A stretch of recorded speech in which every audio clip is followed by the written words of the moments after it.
Everyone, it's Heidi from Flutterbyheidi.wordpress.com, back again with another Sunday scoring project. So it's a fancy fold card, and this time it's a double tent fold card. So you can see here you've got a zigzag front and the back. That means the card will squash flat, but it also means that it will stand up as well. So a freestanding card, and this time it's actually used, she says it will stand up. There we go. It does stand up, there we go, it does stand up.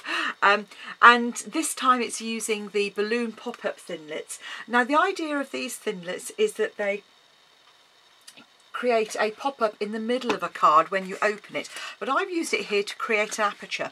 And the lovely thing about this set of thinlits is retiring, so get it while it's still available, is that not only have you got the main panel here which creates the pop-up, but you've also got the die-cut balloons and other embellishments here as well. So you've got some really useful little bits and pieces that would be great in your stash, and balloons are always useful for birthday and celebratory cards, whatever time of year it is.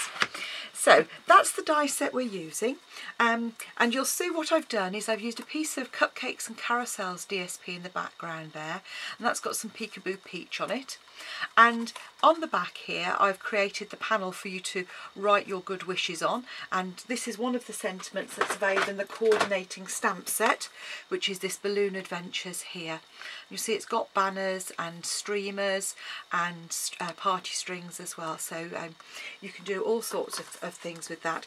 And in fact you could actually, you could add extra balloons in here if you wanted to add to the effect as you go through.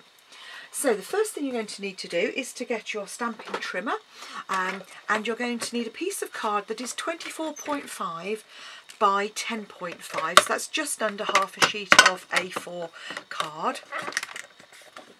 And you're going to score the long edge at 1 centimetre, at 3 centimetres. You'll notice I did that short one on the short of it, so 3 centimetres, at 5 centimetres,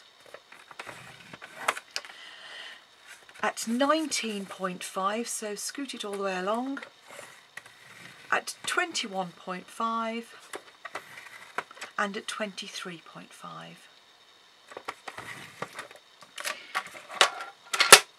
Pop our trimmer away,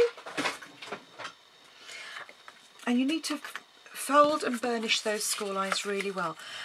Although they're going to be folded back on themselves, that middle one, I would still burnish it in the direction of your score first, because that's where you stretched your cardstock. So fold and burnish, and then that middle one fold back on itself, and then just make sure you really crease those down well, like so.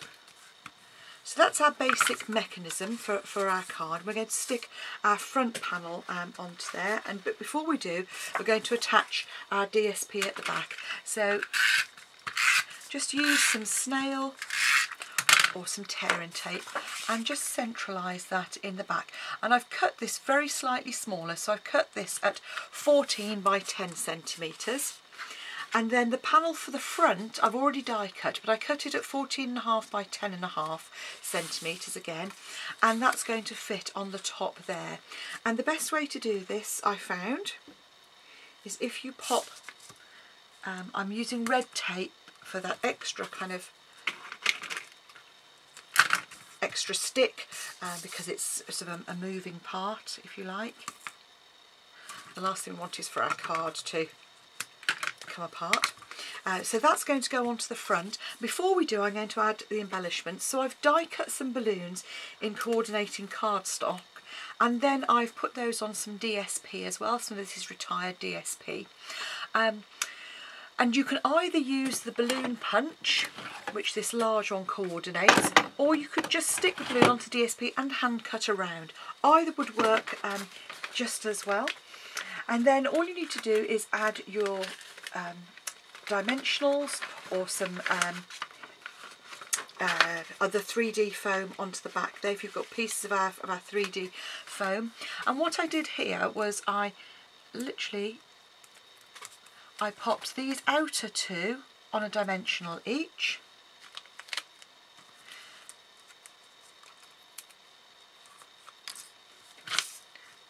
wanting to stay. And this is a great way to use up your scraps of DSP that you might have left over, just to sort of use those up. Don't waste anything, do we crafters? So this is my Bermuda Bay. So just a little bit of Tombow on the back there.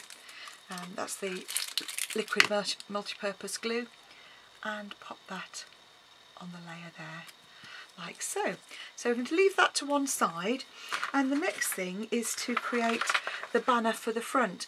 Now you can do this one of two ways. What I've done is just cut the bottom section of the pop-up onto white card, but the other alternative is you could in fact stamp and hand cut if you're using the banner that I'm using here. So this is again from the Balloon Adventures, and because I've die cut it already, I'm just going to come in from above, hopefully not to get my head in the shot too much. And I've done a particularly appalling job on that one, so I think we'll perhaps use one of our scraps up and show you the alternative method. What I would normally do is stamp our sentiment, and I've just curved that very slightly, which is a great thing to do with photopolymer stamps, and then you can just come in and hand cut around this. So literally, because it's got an outline on it, it's really easy to come in and cut that, and obviously take as much time as you like just to trim that down. The beauty of hand cutting it is that it does take it slightly smaller, so you will then get the background colour of whatever you've made your card out of showing around the edge. It's always difficult to stamp into something that's already die cut, particularly when it's on camera and you can't get your head above it. I often craft standing up, for that reason it's much easier. So there's our die cut banner, okay, like so. Again, just another couple of bits of dimensional on the outside edge there, so pop those behind. And if you wanted to, you could curve that and have it standing proud. I'm just leaving mine flat today, but you can see by popping that in there, you've actually got the sort of the layers showing through as well. So that's at the front of our card. What we now need to do is line that up. Now, the tricky bit here is to make sure that it's lined up. So what I tend to do is do one corner and the other, and then press down firmly. And then on the other end, and this is where you'll find it just very slightly overlaps occasionally, but it's better to do it that way than have it not actually, because you can always trim it off by hand. So I popped it flat, it stands slightly proud, but that way there's your card, nice and firm. Okay, then I'm now going to do my back panel, and to do that again I'm using the same Balloon Adventures stamp set, so it all coordinates. I'm just using the little confetti streamers over the back there. You could easily create a border down the side here if you wanted to, like so as well. And then I'm using the large sentiment out of that stamp set, which is this one here, which says, "Here's to another year full of adventures." So use my grid paper and try and keep it as straight as possible.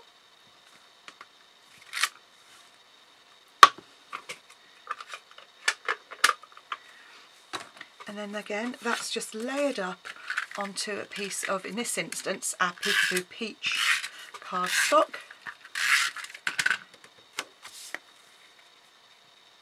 Like so. And then that again, just some snail on the back there.